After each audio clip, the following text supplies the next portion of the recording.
علامہ دمیری نے لکھا ہے کہ سلیمان علیہ السلام اپنے وزیروں کے ساتھ بیٹھے ہوئے تھے اور ایک چڑا جو ہے چڑیا کو راضی کر رہا تھا، اوپر نیچے ہو رہا تھا۔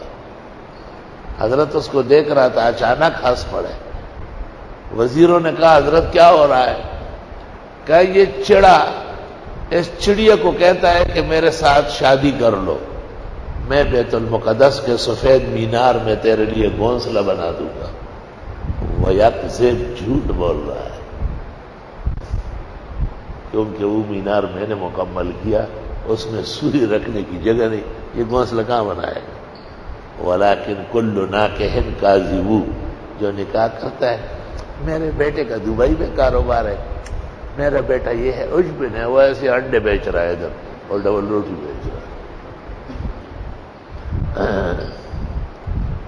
یا ایھا الناس، اے لوگو، علمنا منطق الطیر، ہمیں منطق کی بولی سکھائی گئی ہے، ہمیں پرندوں کے ساتھ بات چیت سکھائی گئی ہے۔